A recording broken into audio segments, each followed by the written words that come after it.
Golden State Media Concepts bring you Book Review Podcast, a haven for bookworms of all ages and the widest genres, from mystery to memoirs, romance to comedy, fantasy to sci-fi. If you love to read, this is a podcast for you. It's the Golden State Media Concepts Book Review Podcast.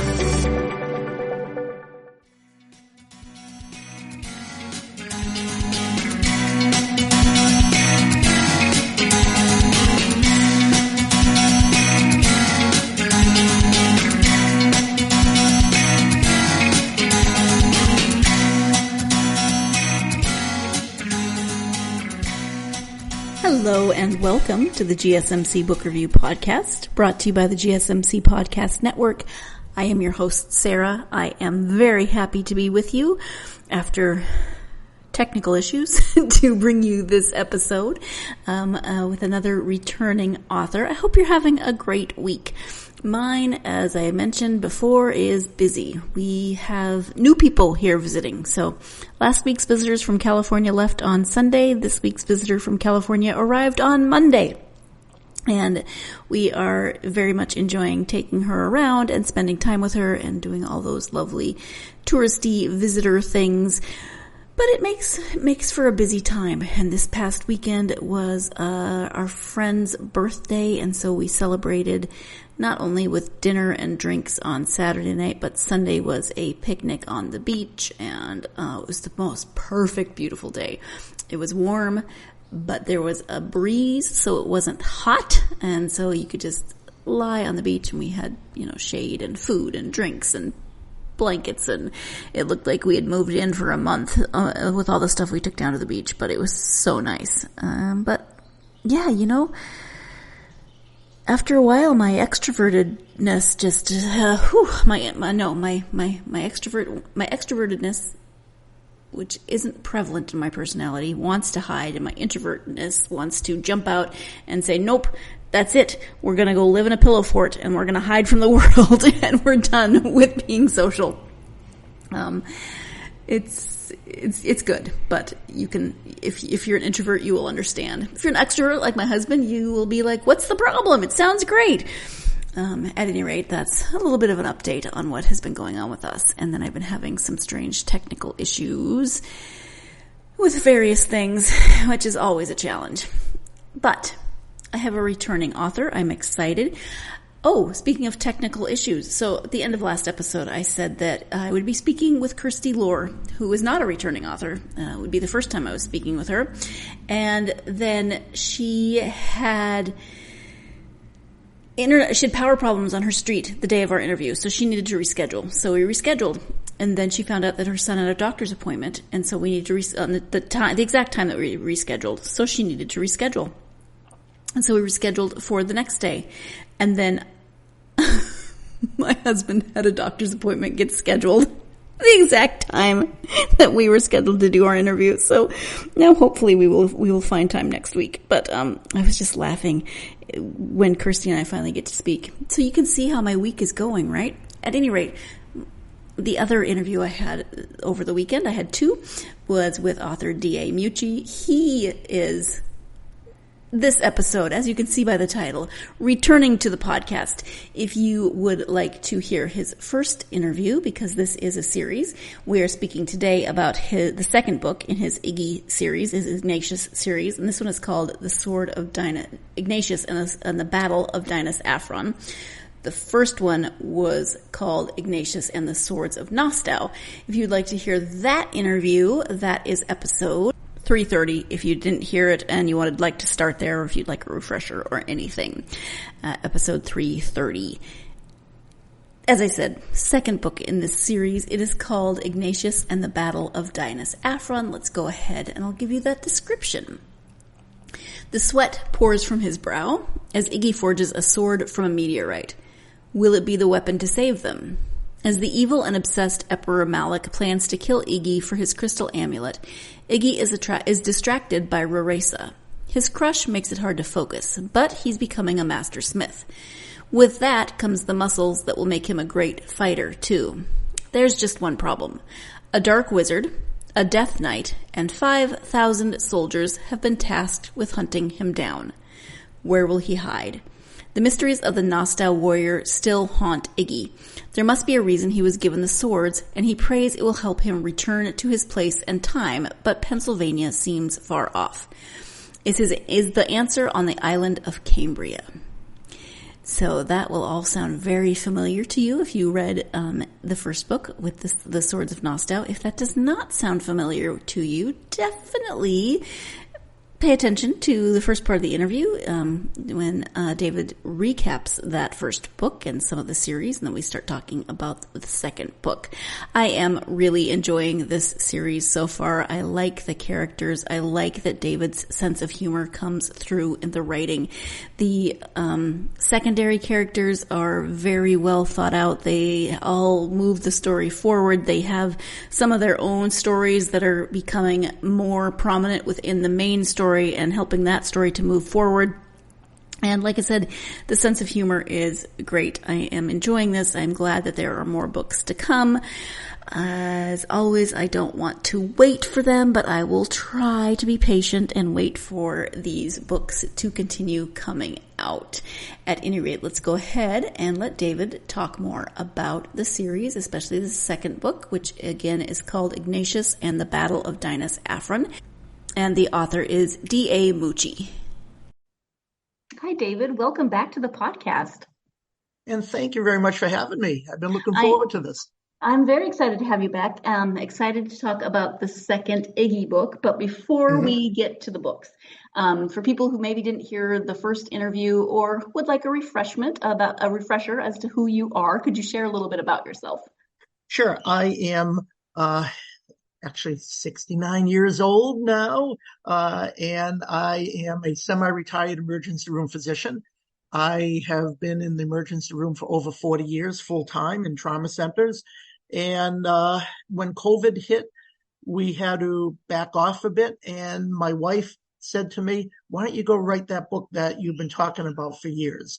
And hence I started writing the fantasy Ignatius series. And the first book was Ignatius and the Swords of Nostau. And if people always ask me, where'd you get the name Nostau?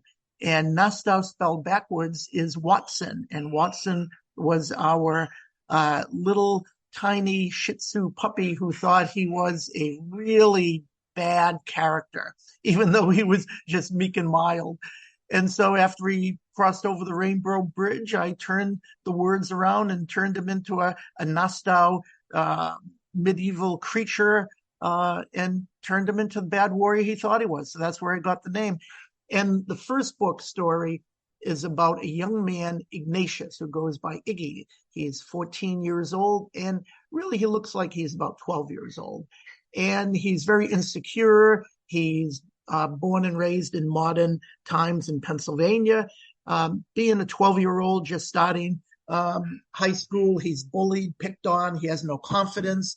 And basically he finds himself through, a quirk of fate, transported back to the medieval times on the Kingdom of Sky. And the story is about him coming of age and growing and taking someone who has no skills whatsoever, can't defend himself in modern times, and now he's back in medieval times where there are, dark magic wizards chasing after him because he's different, sword fighting where people actually get killed. This guy cowers with threats, let alone having to protect himself with a sword fight.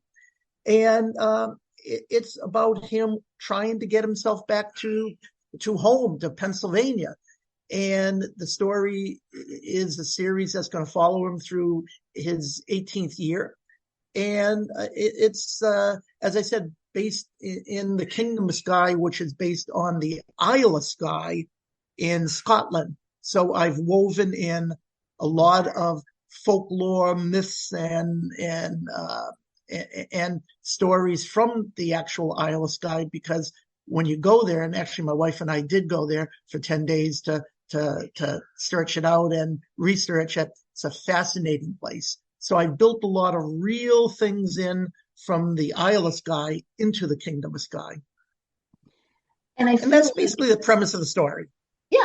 No, and I feel like in the first book, Iggy was really, obviously, he was trying to adjust to being suddenly transported to this different world, but also a lot of physical training on his part through various adventures that he goes on. And now in the second book, he's still training, but he's training more in rune magic, and it's a little more intellectual training. Would you say that's accurate? Yeah, that is. Iggy now enters a second phase of his life. He gains confidence. He learns how to deal with bullies. And he learns that it's just not fighting back physically. There's a lot of mental fighting back that he has learned to do. And as I said, he gains confidence and he grows. He grows in of himself internally and also physically. And he goes on new adventures on trying to find his way home. And he tries to find out why he is there in the Kingdom of Sky and how he got there and he finds out things about his past that there might be a little bit of a connection between him and the medieval times in the Kingdom of Sky. That's kind of like a little teaser for your audience. I'm not going to give too much of that away. But He learns a lot and he grows a lot, and he then goes on more adventures, and it's a fun story. It is a fun story. We're going to continue talking about this story, of course, but first we are going to take our first break for this episode. When we come back, David will be talking about his inspiration for the second installation of this series. Stay tuned. You're listening to the GSMC Book Review Podcast, and I will be right back. Golden State Media Concepts bring you the Bible Study Podcast. Reflect and journey the Bible as together we study God's Word and be inspired. Bible study made fun and informative for all ages. It's the Golden State Media Concepts Bible Study Podcast.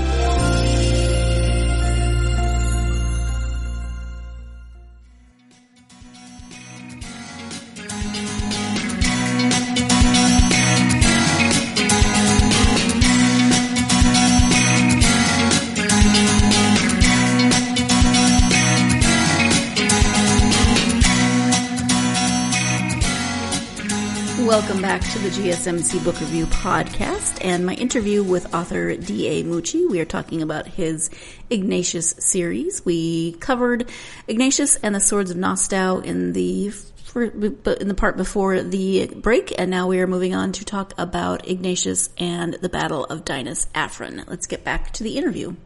It's always tricky with books like this that are part of a series because you want to talk about them and you want people to be interested, but you can't give too much away from the first book, right. But you want to still talk about the second. So in terms of this story, did you have any particular inspiration that got you started on this part of the story? Well, one of the things I try to do is I try to look at the characters and not just guide them. I have the characters guide me. So as I'm writing, I'm thinking to myself, if this was a real person in his growth or her growth, what would actually happen? What would they do? What would they think? And how would they move forward in life? So that's basically how I dealt with Iggy and the other characters. And people that were more on the sides, he ends up bonding with and learning from, and they get pulled into the story and you learn a lot more about them. But for Iggy, it's basically in real life, what would this guy do? How would he grow? And how can I write that to make it believable? And that's the approach that I do in writing the characters, is try to get inside each character and let them actually guide me to the writing. In terms of other characters, we've got a great cast of secondary characters, some of which now are on what some people might see as side quests. And can you talk a little bit about now not only writing Iggy's story, but now you're writing the stories of Raresa and LeQ and a few other people that are they're intertwined. Is that a fun challenge? Yeah, it is. I take guidance from my wife in certain aspects of with Raresa. What would Raresa do? How would she handle these situations. One of the things I tried to do in the story is I didn't just want Iggy to be the main character, even though the story is about Iggy.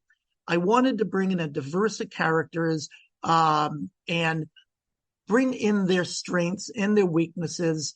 And thus many of the side stories become at times the main driving force for Iggy. And that happens in real life. You have friends that move you and guide you, and you learn from them. So Madame Trinity is this dingbat, crazy 60-ish-year-old woman in book 1. In book 2, she becomes very prominent, and you realize that she is a very wise, smart, powerful runes master, and Iggy can learn a lot from her. And then I've started to bring in Metter, who is this dwarf who had a very little aspect in book 1, but in book 2, his character takes shape, and Iggy bonds with him, and the three of them become almost compadres in book 2, and almost in book 3 also. So I've pulled in Raresa. I have a nice side story about her, because the book just isn't about a male character. I wanted it also to be about a female character, Raresa, growing also.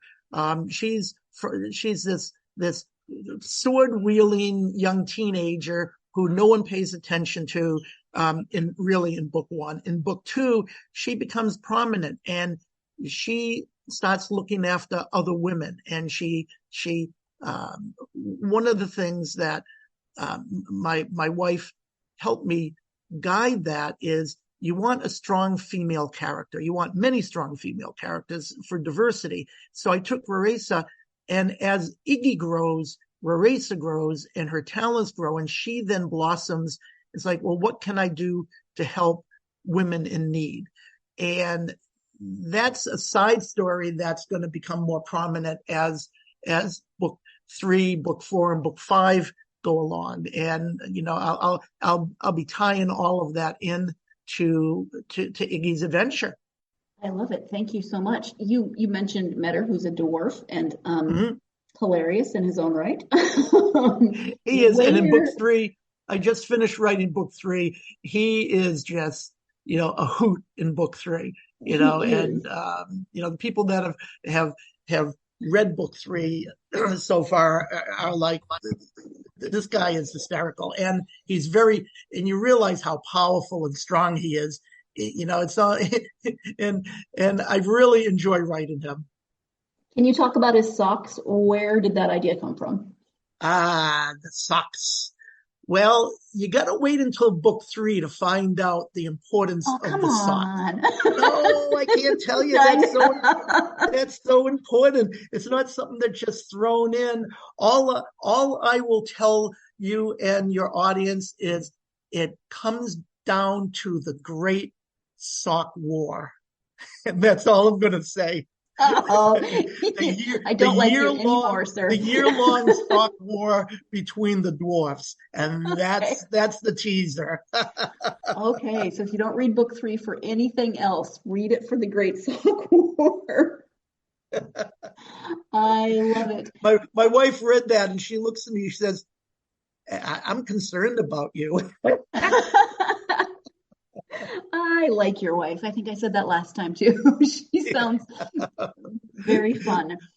She has 30 years of marriage, and we're still having a blast in life together. That's awesome. You mentioned Watson, your little dog, and before we started recording, you said that you just got a new puppy. Do you think this puppy will inspire a character? Well, each one has. The reason we have a new puppy is because a while back we lost our second puppy, Coco, which was a Bichon. So Watson became a Nassau, and Coco in reverse is going to be an Uck. So I took KOKO and I reversed it. So this one's name, the new puppy's name is Maya. So after 16 years, Coco passed over the Rainbow Bridge, and we waited a little while, and we realized, we love animals in our life. So we just a month ago picked up this three-month-old bundle of joy, 4-pound cross between a Maltese and a Shih Tzu, and we named her Maya. And probably somewhere in book 4, book 5, Maya will become a medieval creature and be brought in. I haven't quite thought that far ahead because I'm still working on book 4, the Okops, who were just introduced in the last scene of book 3. I love it. And I think I just heard her a little bit. Yeah, I call her Squeaker. Her bark is like a little squeak, so that's my nickname, is Little Squeaker. Absolutely. Now, last time I had a full copy of the book to read, an e-copy. This time I just had an ARC PDF. So I didn't have, in the last book, there were QR codes and different things that were interactive. Is it the same with this book? Yes. Every book is going to have QR codes. And as you're reading, readers have, they mostly been very positive with the QR codes. I've had a couple of people say, well, I've got to stop and take my phone out and look at it. But a lot of other readers say, I really like that because I can put it up on the phone and I can see the picture and it brings me more into the scene. So yeah, every book is going to have, at least 3 or 4 QR codes with different creatures, lands and castles and things so that as they're reading it, they can at least see what was in my mind.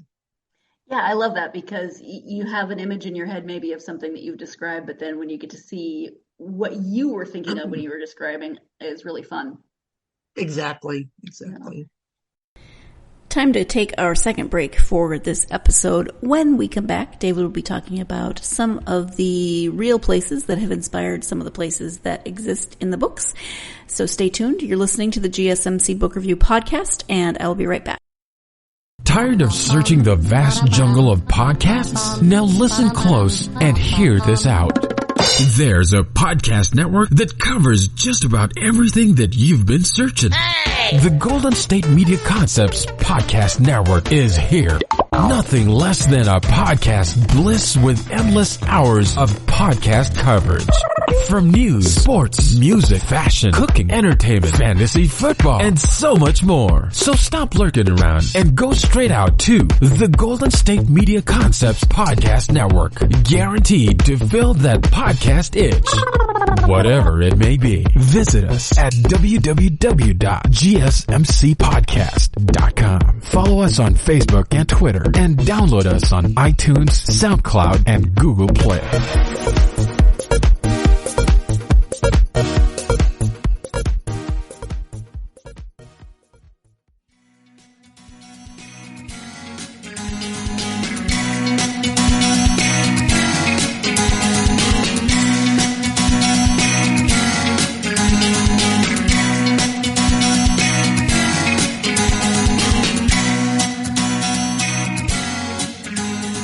Welcome back to the GSMC Book Review Podcast and my interview with author D.A. Mucci. Let's go ahead and return to that interview. You mentioned the Isle of Skye, and actually we are friends on Facebook, so I saw some of those posts. It looked amazing. It was. That's part of the inspiration for this world that you've created. We've gone to different lands now a couple of different times. Have there been other inspirations for some of those other lands? Sure. Well, there's a total of 5 lands now by the time you get to book 3. The Kingdom of Skye is based after, as I said, the Isle of Skye. There's Matt Reach, which is based on our sheer delusions in my mind. And same with Dinas Acheron, in old myth, there was a Dinas Acheron, and I read about that, and that's how I came up with the name and started to fashion Dinas Acheron. But once I got into it, I basically started making up things. Cambria, right now in book 1, 2, and 3 is just a mythical place, but book 4, you're going to really get into the land of Cambria. And I don't want to give too much away because I just don't want to. And I'm devising what Cambria is. It hasn't really formulated in my mind. The other place, Scathatch, is from Africa. And so there is a land in Africa where the Doheny warriors are from, and that is a real place. And on the, how Africa has that hump on the left and it curves around and then goes down right at that curve. Back 200-300 years ago were the real Doheny warriors, where the Amazon female fighters actually were fashioned out of. And so I've done a lot of research on that land, and in book 3 and book 4, you're gonna be following Scathatch in Africa, when she goes back to her Doheny tribe, for certain reasons. You're gonna have to read the book as to why.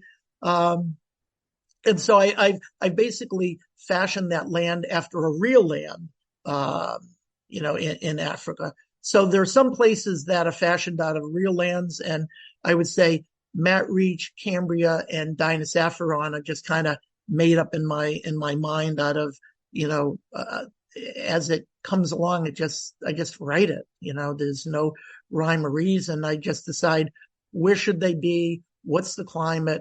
What is the landscape? What should it look like?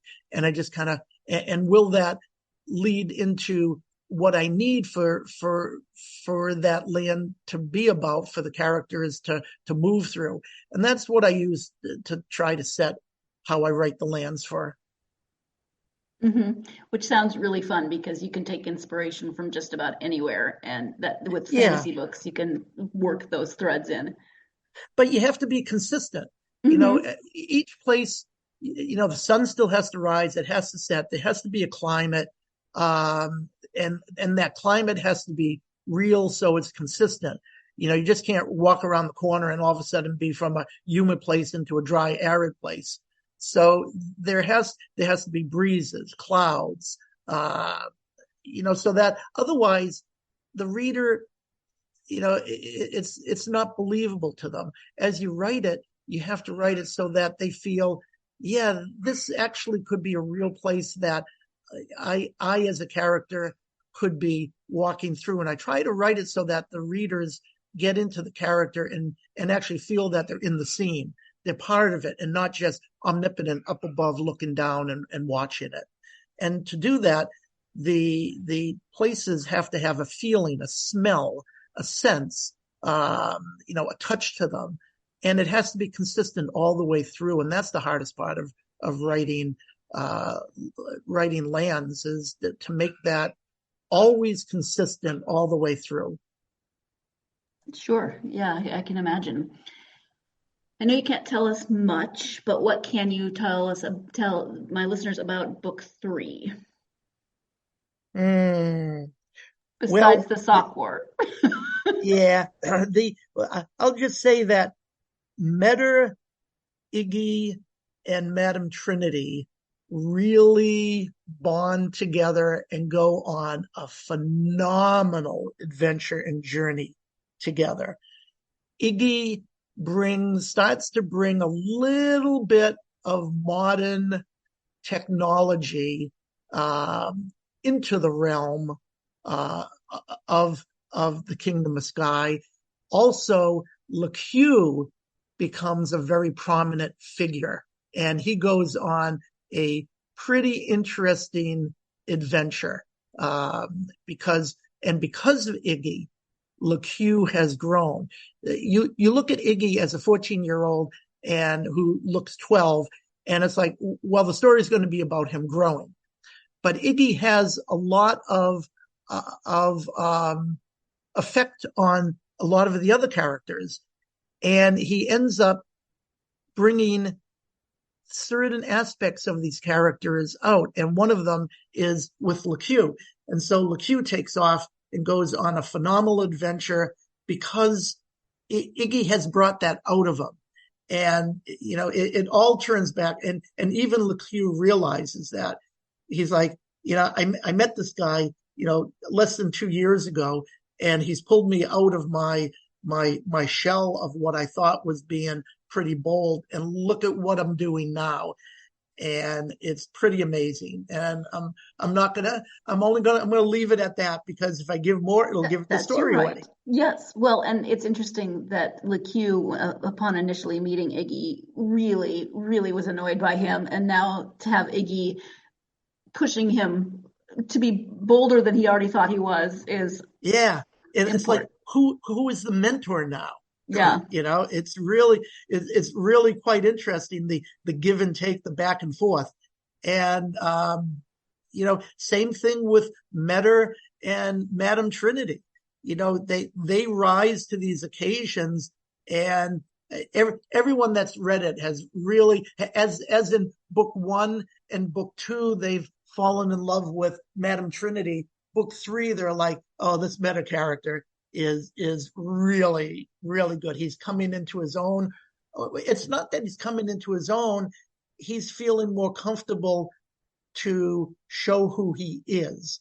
And in this big, hard, clan leader dwarf running around with his hammer, he has a soft side and everything. And it comes out.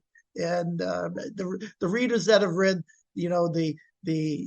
because I read it, and I have a group of a bubble group that reads it and gives me feedback, and they're like, wow, we really like this guy Metter. He has really touched us, and they want that to continue. So I try to do that with every character, bring them in, and really not just have stick figures, but bring their personalities and who they really are into the book. Mm-hmm. It is now time for the final break of this episode. When we come back, a timeline for when we might get new books in the Ignatius series. Stay tuned. You're listening to the GSMC Book Review Podcast, and I'll be right back. Golden State Media Concepts Sci-Fi Podcast. Together we dive into the world of sci-fi and science fiction. From episodes of Star Trek, Star Wars, to The Walking Dead, Resident Evil, all the hot new science fiction movies from the back doors of Marvel or DC. The Golden State Media Concepts Sci-Fi Podcast. You'll never look at science fiction the same way again.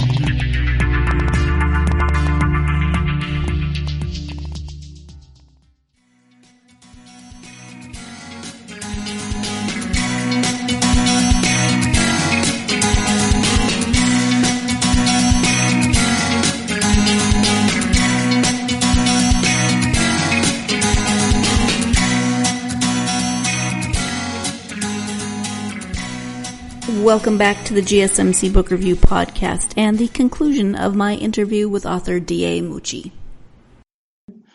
And what is your timeline for the series? Because I have theories on what's going to happen, and so I just need to know for myself how long I have to wait to find out if those theories are correct. Well, book 1 took me about 5 or 6 months to write. Book 2 I wrote in 4.5 months. I finished book 3 in 5 months, and it's off to the editor right now. And we're hoping that late spring, early summer, at the latest, it will be released. And basically next week I start book 4. So I'm hoping to get them sooner out. So while book 3 is in the editing process, I'm starting to map out book 4, and I'm hoping that, every 6 months I'll have, at the earliest 6 to 8 months, I'll have the next book out. And it's supposed to be a 5-book series. So, 3, then 4, then 5, so I'm hoping by next summer, the whole series will be done. And then I start with the side stories. I'm already planning out, the stories of how Matt Reach came to be, how Dinah Saffron came to be, how the Nastaus came to be, how the Doheny warriors with Scat Hatch came from Africa to the Kingdom of Sky. So, I hope that I'm still, alive and writing, before and get all these side stories done. So. Well, I love it. Thank you. And you know what? I said earlier that I had an ARC copy, and that was completely untrue. I don't know where my brain was. I listened to it on audiobook, which reminded me that I wanted to ask you that the audiobooks are great.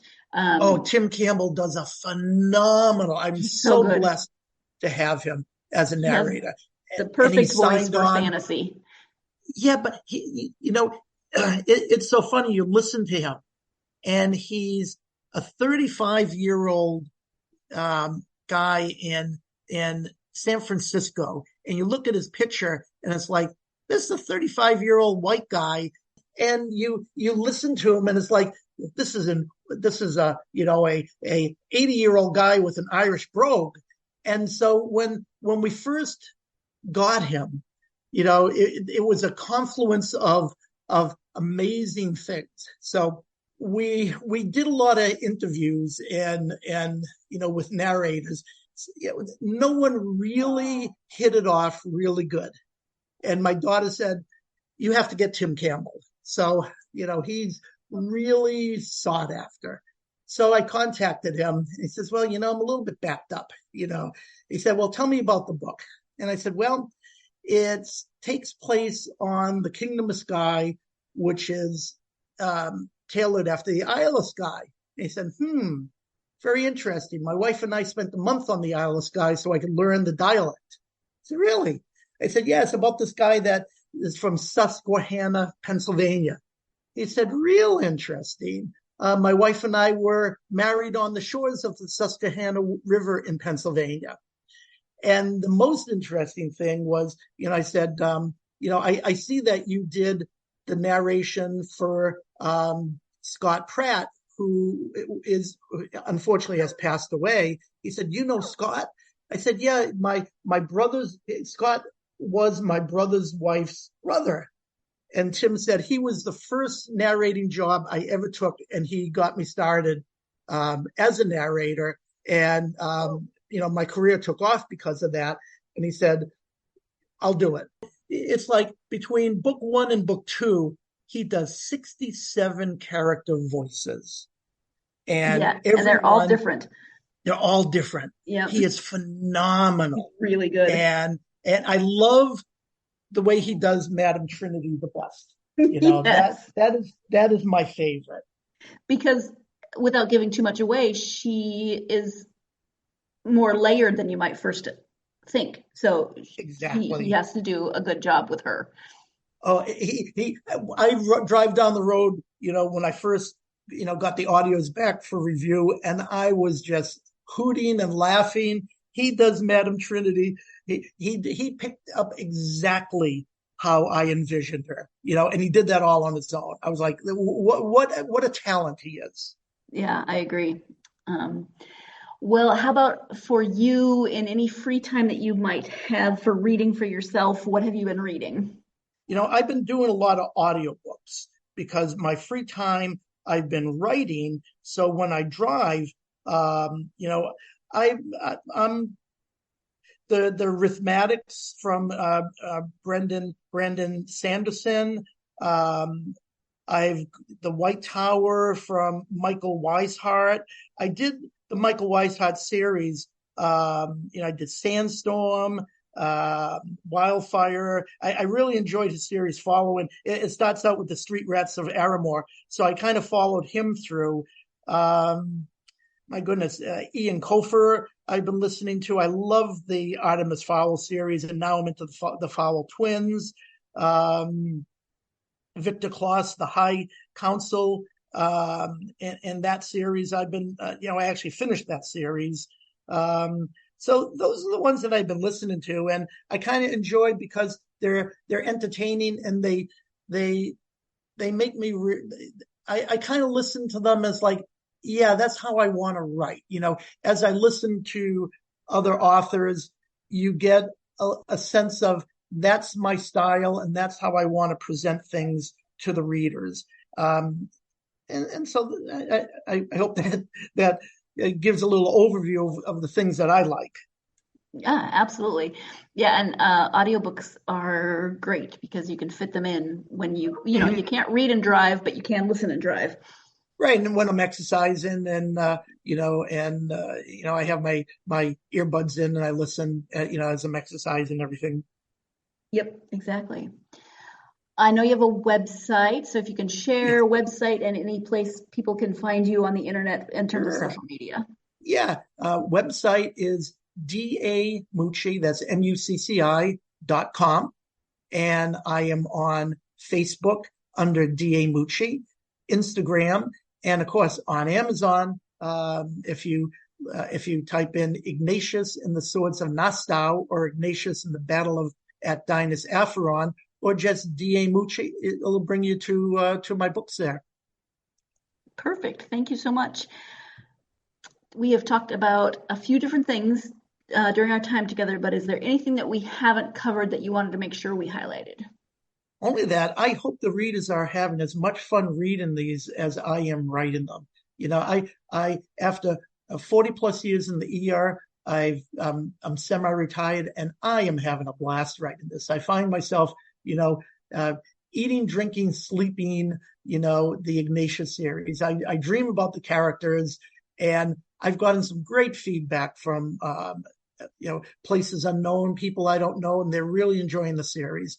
And that, I was at a Amelia Island Book Festival with Dave Baldacci, and he was sitting next to me, and we're signing copies. And, of course, he's got this whole line, and I just have a trickle.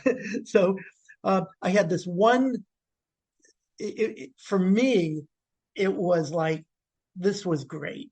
I never thought this would happen. I had this, 19, 20-year-old young man come up, and he was all nervous, and he's like, D.A. Mucci, can you sign, book one? I brought it in. I saw that you were here, and I loved it.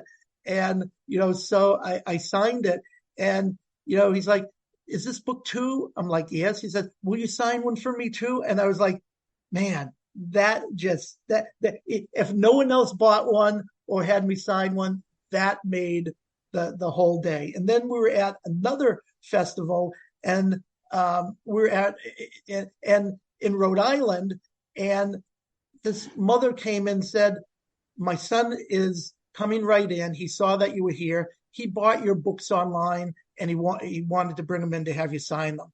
For an author, as I said, David Baldacci had this line of 150, 200 people long, and mine is just a trickle, but that's where you start. And he even said to me, you'll get there, and so he was a really nice guy. But for an author to have the affirmation that a total stranger would get in their car and drive, however long, just to have you sign their book, that's just so rewarding. And that makes all the lonely hours of writing worth it, because writing is, you're off by yourself, and it is a lonely, arduous process. And, to see the fruits of your labor, even with one or two people say, I've come here to have you sign my book. It's like, wow, that is great. So that is the end of the interview. Yes, it was very abrupt. I will tell you, I mentioned the technical difficulties, right? So David is telling this lovely story about the young man who came up to have his book signed, how rewarding that can be as an author, completely understandable, and my computer crashed. My laptop just crashed. Died right in the middle. And this is funny because earlier, we cut this part out, but earlier Maya, the new puppy, the 4-month-old puppy, had made it escape, and I should do bloopers sometimes because it's hilarious that she got through baby gates, she escaped, and she was going to be part of the interview. So there was that. And then my laptop just crashed out of nowhere. So David had to catch a flight. He was headed off to the airport and said, no worries, because it would have taken forever for my laptop to boot back up just so he could wrap up the interview. And he said, no worries. So normally, of course I would say thank you and all those things, and I will just say that now. Thank you, David, so much for joining me to talk about the Ignatius series, especially Battle of Dinas Afron. I always enjoy when David comes on the podcast. And as I said before, I am really enjoying this series. I like Iggy as a character. I like many of the secondary I think I like all of the secondary characters, except for Malik. Of course, you're not supposed to like him. He's the bad guy. But I really like the quirkiness of the secondary characters. Madame Trinity, the dwarf whose name just escaped me, starts with an M, that with his socks. Love it. Just so many good stories that I know are still coming. So excited for that third book to come out. If you're a fan of fantasy, in world building and magic and creatures and all those good things that come in high fantasy stories, then definitely check out this series. The first 2 are out, and as David said, there are more coming, at least 3, 4, and 5. He's trying to get them out, I think he said every 6 months or so, which is exciting because usually you have to wait at least a year. But if you have a reader in your life, or you are that reader who loves high fantasy and magic and swords and journeys, then definitely check out this series. And as we talked about, the audiobook is fantastic. So if you want to read it, you can read it. If you want to listen to it on audiobook, cool. If you do read it, you'll get those QR codes. Otherwise, you can just go to David's website and see he has artwork of some of the characters, and there's a lot of fun and interactive things on the website. So check that out. As always, thank you so much for joining me. Like, follow, and subscribe on the podcast platform that you're listening to this podcast on. And also leaving a review is wonderful, not just because it's gratifying, which it is, but if it's good, but it helps get the podcast out to more listeners so more people can hear about good books from authors that they might not have heard of before. Also, if you are not doing so already, follow the podcast on social media. You can find it on Facebook, Twitter, Instagram, and TikTok. Hope you're having a great week. Hope you have good things planned. I hope you're not having technical issues. But yeah, I hope your week is going well. Regardless, though, as always, no matter what's going on in your week and your life and your technical issues, I hope that you can always carve out lots of time to get yourself lost in a great book. Thank you so much. You've been listening to the Golden State Media Concepts Book Review Podcast, part of the Golden State Media Concepts Podcast Network. You can find this show and others like it at www.gsmcpodcast.com. Download our podcast on iTunes, Stitcher, SoundCloud, and Google Play. Just type in GSMC to find all the shows from the Golden State Media Concepts Podcast Network, from movies to music, from sports to entertainment, and even weird news. You can also follow us on Twitter and on Facebook. Thank you, and we hope you have enjoyed today's program.